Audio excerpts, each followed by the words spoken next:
आज हम जिस विषय पर बात करेंगे वो है क्रोध। क्रोध वो भावना है जो हमारे सारे जीवन को घेर कर रहता है। क्रोध को ना उम्र की मर्यादा है, ना ही ज्ञान की। कब, कहां और किस कारण से क्रोध पैदा हो जाए वो कोई नहीं जानता। और जब क्रोध जन्म लेता है तो तुरंत ही विचार करने की शक्ति खो जाती है। बुद्धि पर अंधकार छा जाता है। वर्षों के संबंध पल भर में टूट जाते हैं। सारा जीवन बिखर जाता है। किसी भी कारागार में जाकर देखिए, अधिकतर अपराधी क्षण भर के क्रोध का दंड भोगते हुए दिखाई देंगे, पर फिर भी हम क्रोध पर अंकुश नहीं लगा पाते। बार बार हम क्रोध ना करने का प्रण तो लेते हैं, पर बार बार हमसे क्रोध हो जाता है। ये क्रोध वास्तव में क्या है, क्यों जन्मता है और क्यों अंकुश में नहीं रहता? उदाहरण के लिए आप एक बालक को देखिए। उसे किसी वस्तु की इच्छा होती है और उस समय अगर उसे वो नहीं मिलती या कोई उसे भयभीत करता है तो वो प्रतिक्रिया देता है। बालक की प्रतिक्रिया क्रोध है,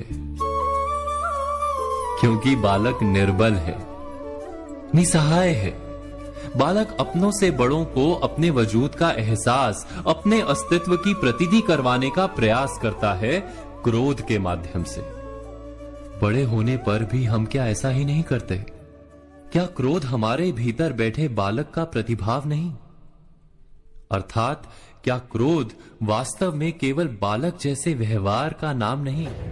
जब अहंकार को घाव होता है, जब भय लगता है, जब कोई वस्तु हमें प्राप्त नहीं होती, तब हमें क्रोध आता है।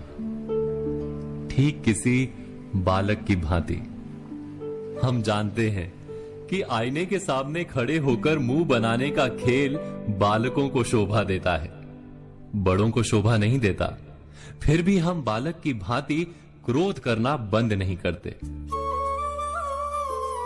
हम अनुभव से जानते हैं, दूसरों को देखकर बता सकते हैं कि क्रोध से कभी कुछ प्राप्त नहीं होता। सम्मान हो, संपत्ति हो, प्रेम हो या सुरक्षा हो, क्रोध से नहीं मिलता। मिलता है तो प्रयासों से, कार्य करने से, बुद्धिपूर्वक विचार करने से। मनुष्य मात्र अपनी आदतों के अनुसार ही जीता रहता है। क्रोध भी आदत बन जाती है।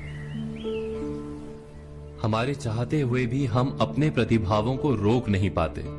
हम स्वयं को बड़े या पुख्ता मानते हैं, पर थोड़ा सा कारण मिलते ही हमारे भीतर का बालक क्रोध कर बैठता है। अर्थात क्रोध वास्तव में और कुछ भी नहीं, हमारी बालक बुद्धि का नाम है। जैसे ही हम इतना स्मरण में रखें कि हम बालक नहीं, बालक जैसा व्यवहार हमें शोभा नहीं देता, वैसे ही क्रोध स्वयं ही बंद हो जाता है। क्या ये सत्य नहीं? इस पर विचार मनन अवश्य कीजिएगा।